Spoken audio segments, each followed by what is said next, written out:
பாஜக கட்சியின் மாநில தலைவர் நயினார் நாகேந்திரன் நாகர்கோவிலில் செய்தியாளர்களை சந்தித்து பேசினார். அப்போது பேசிய அவர், தமிழகத்தில் திமுக ஆட்சி பொறுப்பை ஏற்று 4 வருடங்கள் முடிவடைந்த அவர்கள் தேர்தல் வாக்குறுதியாக கூறிய எதையுமே சரியாக செய்யவில்லை.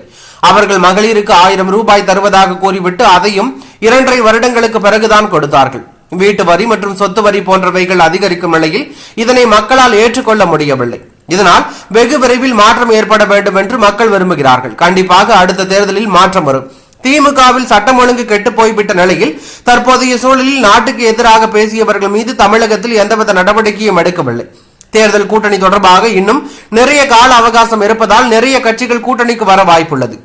அதனால் நான் நடிகர் விஜய் கூட்டணிக்கு வர வேண்டும் என்று சொல்லவில்லை, ஆனால் அனைவரும் ஒரு அணியில் திரள வேண்டும் என்றுதான் கூறுகிறேன் என்று கூறினார். மேலும் திமுகவுக்கு விஜய் எதிர்ப்பு தெரிவித்ததால் பாஜகவுடன் கூட்டணி வைக்க வேண்டும் என்று சிலர் கூறும் நிலையில் நடிகர் விஜயோ பாஜக மற்றும் திமுக இரண்டையும் விமர்சித்து வருகிறார். அதே நேரத்தில் தமிழக வெற்றி கழகத்துடன் கூட்டணிக்கு வரும் கட்சிகளுக்கு ஆட்சி அதிகாரத்தில் பங்கு உண்டு என்று அவர் கூறியது தற்போது அரசியல் வட்டாரத்தில் பெரும் பரபரப்பையும் அதிர்ச்சியும் ஏற்படுத்தி உள்ளது.